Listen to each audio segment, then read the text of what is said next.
Bonsoir. Aujourd'hui, nous voyons le troisième volet de notre série sur la baisse de la consommation. La partie d'aujourd'hui va traiter de la relance économique. Alors, la relance économique, on en parle beaucoup, même si elle n'est pas encore mise en place partout. Et il est intéressant de réfléchir déjà au concept. Qu'est-ce qu'une politique de relance? Alors, une politique de relance est une politique conjoncturelle de stimulation de la demande globale. Elle est à distinguer d'une relance concertée qui est une mise en œuvre coordonnée par plusieurs pays de la politique de soutien à la demande. Alors la difficulté aujourd'hui, c'est que les politiques conjoncturelles sont confrontées à des économies ouvertes et parfois très interdépendantes, comme l'Union européenne. D'où la nécessité de réfléchir à une politique concertée.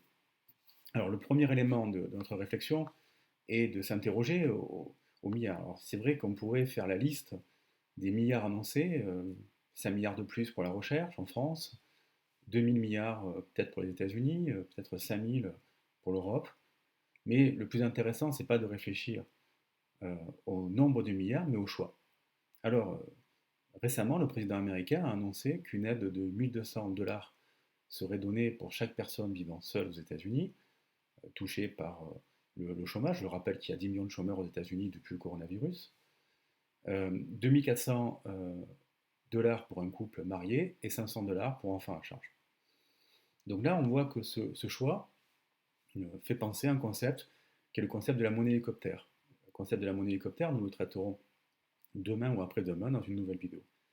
Alors ce concept de la monnaie hélicoptère, ça consiste finalement à des allocations de revenus qui ont pour but d'augmenter le pouvoir d'achat des ménages qui ont la propension marginale à consommer la plus élevée. Enfin, c'est une interprétation du concept de monnaie hélicoptère. Et puis aussi, réfléchir aux aides, c'est réfléchir finalement au choix de la nouvelle croissance que l'on veut créer pour le futur. Est-ce qu'on veut une croissance durable ou pas? Donc ce sont des questions que nous allons traiter à travers des concepts théoriques, puisque nous traiterons bientôt le concept de mon hélicoptère, et puis nous reviendrons aussi sur la notion de développement durable au sens économique du terme. Je vous remercie et je vous dis à demain. Au revoir.